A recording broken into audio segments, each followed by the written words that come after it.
Halo semuanya, Assalamualaikum warahmatullahi wabarakatuh. Perkenalkan, nama saya Nikendra Hajeng dengan NIM 4111418029. Di video kali ini kita akan membahas tentang graph data structure. Sebelumnya, izinkan saya menampilkan materi pada hari ini.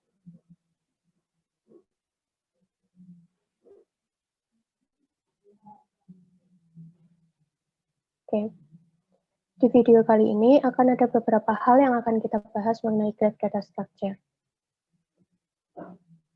Yang pertama, kita akan membahas tentang konsep dasar dari graph data sendiri, kemudian dilanjutkan dengan tree transversal, kemudian ada depth first search, dan terakhir kita akan membahas mengenai breadth first search beserta pengaplikasiannya ke dalam program J.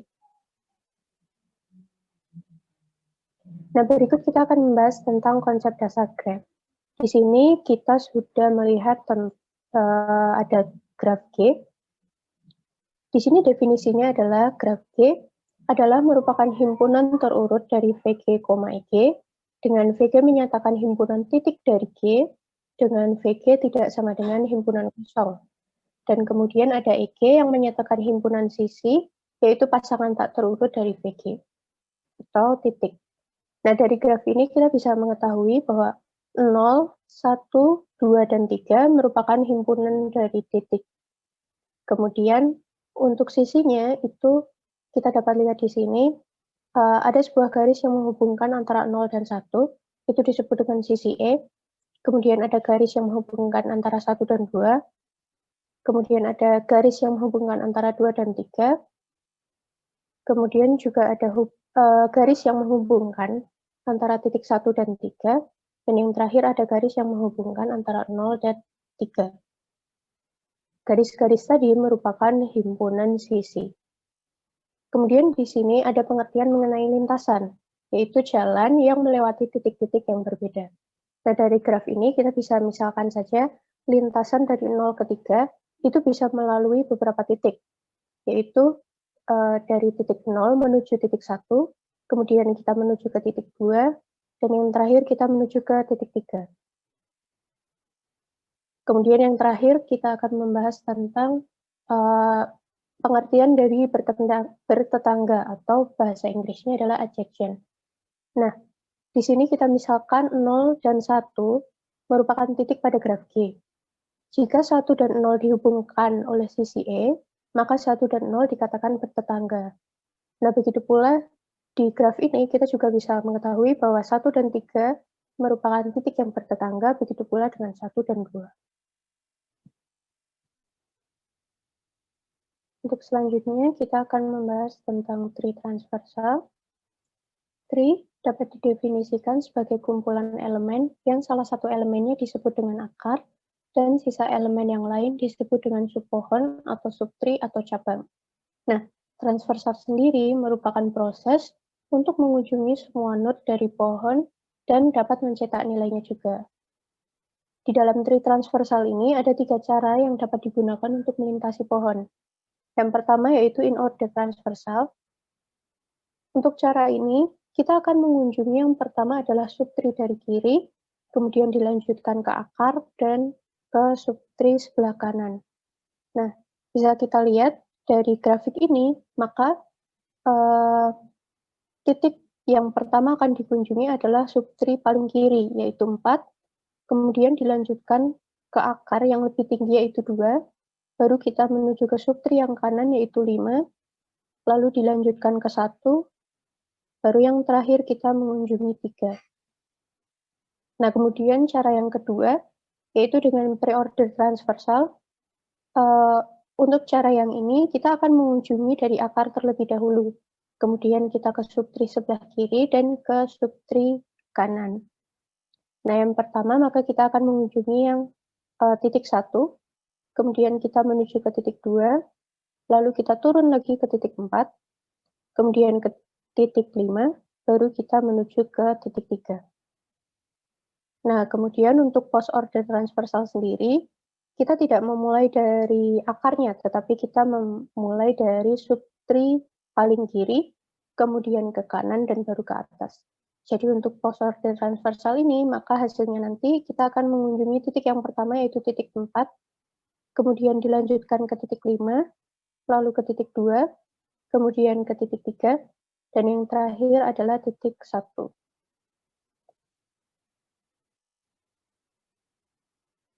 Nah, untuk selanjutnya kita akan membahas mengenai depth first search. Untuk depth first search ini merupakan pencarian yang dilakukan pada satu node dalam setiap level dari paling kiri. Jika pada level yang paling dalam solusi belum ditemukan, maka dilanjutkan pada node sebelah kanan. Nah, pencarian depth first search ini sendiri memiliki beberapa kelebihan dan kelemahan. Untuk kelebihannya, depth first search menggunakan memori yang sedikit, berbeda dengan breadth first search yang harus menyimpan semua node yang pernah dibangkitkan.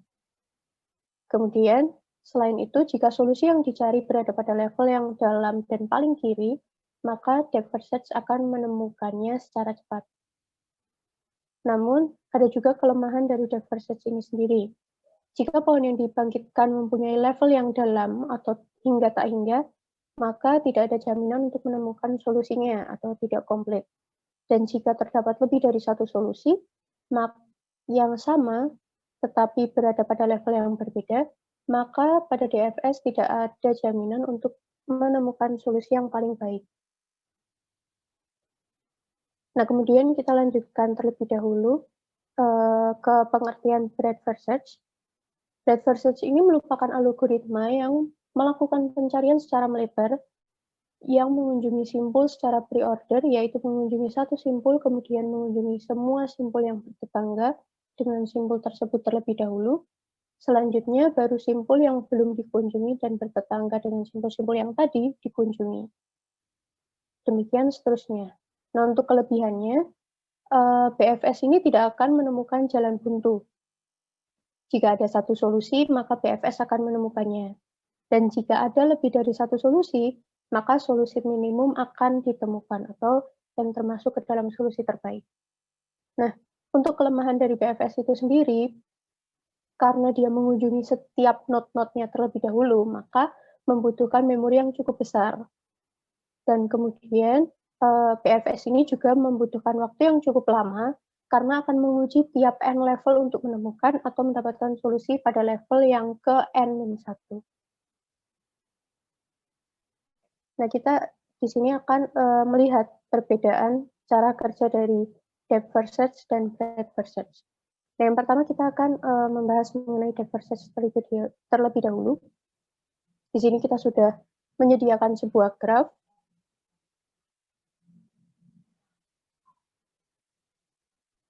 Oke. Di graf ini terlihat ada 6 titik, yaitu 0, 1, 2, 3, 4, 5, dan 6. Nah, untuk di depth first search sendiri, itu kita akan menggunakan stack seperti ini, tabung seperti ini. Nah, yang pertama kita akan memilih titik 0 sebagai titik permulaan, maka kita masukkan 0 ke dalam stack, seperti ini. Kemudian, di sini kita lihat ada 1 dan 3 yang bertetangga dengan 0. Kita bisa memilih antara 1 dan 3 untuk dimasukkan ke dalam stack. Di sini saya akan memilih titik 1, maka kita masukkan 1 ke dalam stack. Kemudian kita dapat melihat di sini ada beberapa titik yang bertetangga dengan 1, yaitu ada 3, 2, 6, dan 5. Nah, kita bisa memilih salah satunya. Kita pilih 3, maka kita masukkan 3 ke dalam stack.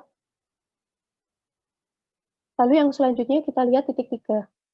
Di sini 3 memiliki beberapa node tetangga. Di sini ada 0, 1, 2, dan 4. Namun di sini kita sudah memasukkan 0 dan 1 ke dalam stack, maka kita tidak bisa memilih kedua titik tersebut. Nah, maka tersisa ada 2 dan 4. Kita bisa memilih salah satunya. Kita pilih node 2. Kita masukkan ke dalam stack. Sudah terpilih 2. Sekarang kita bisa melihat ke titik 2.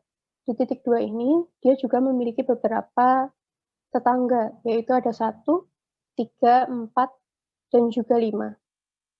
Nah, di sini kita sudah tahu bahwa 1 dan 3 sudah masuk ke stuck. Berarti kita tidak bisa memilih itu lagi, maka tersisa 4 dan 5. Kemudian kita pilih titik 4. Oke, kemudian sekarang kita lihat di titik 4. Titik 4 ini juga memiliki beberapa tetangga. Ada 2, 3, dan juga 6. Namun di sini 2 dan 3 sudah masuk ke dalam stuck, sehingga tersisa 6. Maka kita pilih 6 untuk memasukkannya ke dalam stuck. Nah, kita lihat ke dalam titik 6. 6 ini bertetangga dengan 1 dan 4. Sementara 1 dan 4 sudah masuk ke dalam stuck, sehingga tidak bisa pilih. Nah, maka dari itu kita ulang kembali, kita mundurkan ke stuck sebelumnya, yaitu 4 untuk mengecek apakah masih ada titik yang belum dikunjungi, seperti itu. Maka titik 6 ini kita hapus dari stuck, seperti ini. Kita lihat kembali ke 4. 4 memiliki tetangga 3, 2, dan 6. Ketiganya sudah dikunjungi tadi, sehingga kita bisa beralih ke titik sebelumnya lagi, yaitu titik 2. Sehingga titik 4 kita hapuskan, dan kita melihat ke titik 2. Di sini titik 2 memiliki 4 tetangga, yaitu 1, 3, 4, dan 5. Titik 1, 3, dan 4 sudah dikunjungi. Nah, sementara titik 5 tadi belum dikunjungi, sehingga kita bisa memasukkan titik 5 ke dalam stuck. Seperti ini. Nah, oke. Sekarang kita lihat titik 5. Di sini 5 bertetangga dengan 1 dan 2. Terlihat ya, 1 dan 2 sudah dikunjungi, sehingga kita bisa mundur kembali ke titik 2. Kita lihat di titik 2. Titik 2 ini bertetangga dengan 1, 3, 4, dan 5. Dan titik-titik tetangga ini sudah dikunjungi semua, sehingga kita bisa mundur ke titik 3. Kita lihat di titik 3. Titik 3 ini bertetangga dengan 0, 1, dan 2. Dan juga 4. Nah, 4 titik ini juga sudah dikunjungi semua, sehingga kita bisa mundur ke titik 1. Nah, kita lihat titik 1. Di sini 1 bertetangga dengan beberapa titik. Ada 0, 3, 2, 6, dan 5. Dan kelima titik tadi juga sudah dikunjungi semua, sehingga titik 1 bisa kita hapuskan. Yang terakhir, kita lihat di titik 0. Titik 0 ini bertetangga dengan 1 dan 3, dan kedua titik ini juga sudah dikunjungi, sehingga kita bisa hapus titik 0 dari start. Sehingga diperoleh urutannya adalah 0, 1, 3, 2, 4, 6, dan 5. Nah, itu tadi pencarian jalur dengan cara depth first search. Nah, kemudian bagaimana jika kita cari menggunakan breadth first search? Hasilnya akan sedikit berbeda. Breadth first search ini menggunakan antrian. Nah, jadi kita akan menulis kolom-kolom titik-titiknya berdasarkan antriannya. Nah, pertama, kita akan memilih titik 0 sebagai titik awal, sehingga kita masukkan ke dalam antrian, seperti ini. Nah, kemudian, untuk 0 sendiri memiliki tetangga 1 dan 3. Maka dari itu, 1 dan 3 ini bisa kita masukkan ke dalam antriannya. 1 dan 3, seperti ini. Kemudian kita pilih salah satu titik. Misalkan kita pilih titik 1. Nah, di sini kita tahu 1 memiliki beberapa tetangga, yaitu ada 2, 5, 6, dan juga 3. Nah, namun di sini 3 kan sudah dimasukkan ke dalam antriannya, sehingga kita bisa memasukkan titik yang lain. Nah, titik yang lain di sini ada 2, 5, dan 6. Seperti itu. Kemudian, kita lihat pada titik 2 ini, titik 2 memiliki beberapa tetangga, yaitu ada 1, 3, 4, dan 5. Nah, namun di sini 1, 3, dan 5 sudah masuk ke dalam antrian, sehingga tidak perlu ditulis kembali. sehingga kita bisa langsung menulis titik 4. Nah, dari antrian ini, maka kita peroleh hasilnya adalah 0, 1, 3, 2, 5, 6, dan 4.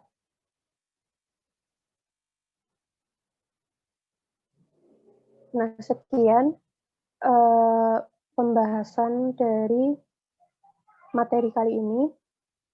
Yang selanjutnya kita akan membahas bagaimana pengaplikasian breadth-first search ke dalam program C. Untuk selanjutnya, sekarang izinkan saya untuk menampilkan bagaimana program ini dijalankan di program C. Nah, untuk mempersingkat waktunya, maka saya akan langsung saja memperlihatkan pemrograman yang sudah jadi, kemudian saya akan menerangkan bagian-bagiannya saja, seperti itu.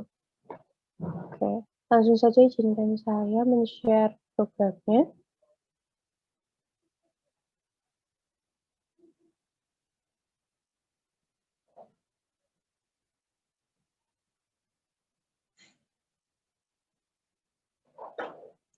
Jadi programnya akan seperti ini. Untuk struktur yang pertama, kita akan memasukkan header dari programnya. Kita menggunakan stdio, kemudian kita ada stdlib, dan kita juga ada stdbold, seperti itu. Nah, sesuai dengan presentasi tadi, kita memiliki 7 titik, sehingga kita mendefinisikan titiknya itu maksimal 7. Nah, untuk teman-teman yang mungkin grafiknya lain, bisa diganti sesuai dengan grafiknya, seperti itu. Nah, selanjutnya kita akan mendefinisikan titiknya dengan menggunakan struct, vertex. Nah, di sini kita menggunakan variabel karakter, itu label, kemudian bold untuk titik yang sudah dikunjungi, yaitu visited. Kemudian kita masukkan variabel antriannya. Seperti ini, kita memasukkan antriannya sebanyak titik yang nantinya kita masukkan. Untuk di program ini kita memasukkan 7 titik. Kemudian kita memasukkan variabel rear, front, dan juga queue item count. Seperti itu. Nah, selanjutnya kita membuat variabel dari grafiknya. Sini kita strukturkan vertex atau titiknya itu dengan vertices pertama. Kemudian kita membuat adjoint matriksnya dan juga menghitung titiknya, seperti itu.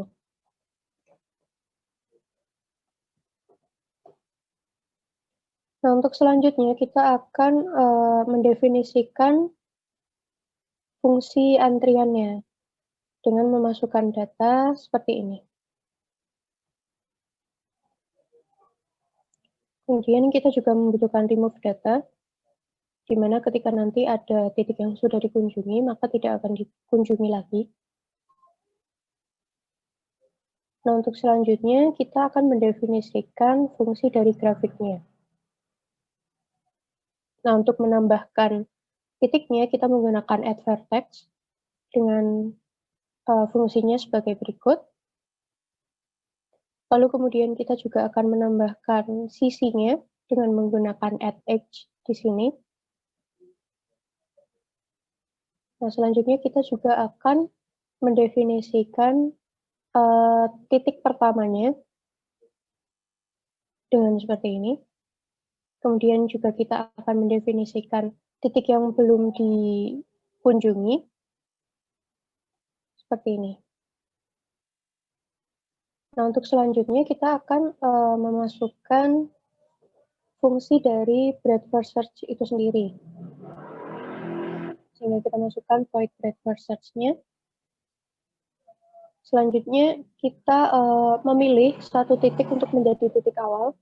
Nah, di soal kali ini kita memilih 0 sebagai titik awalnya. Kemudian kita menampilkan titik-titiknya. Titik 0 itu sendiri, kemudian kita masukkan 0. Nah, selanjutnya kita masukkan titik-titik yang belum dikunjungi, seperti itu.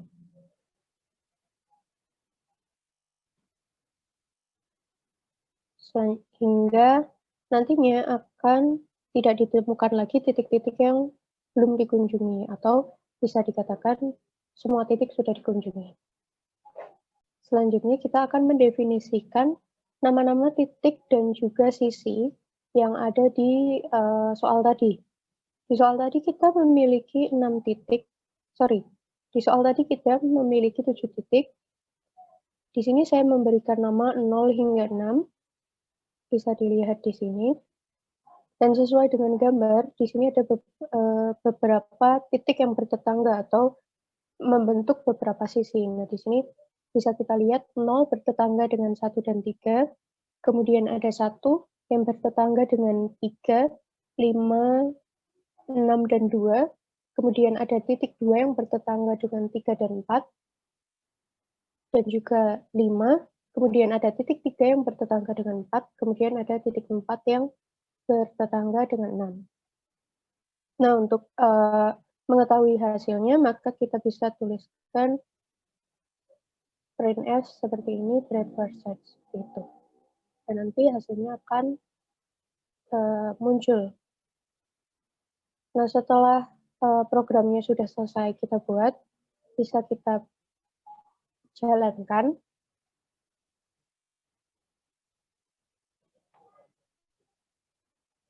Oke. Jika tidak terjadi error, maka langsung keluar hasil dari program itu.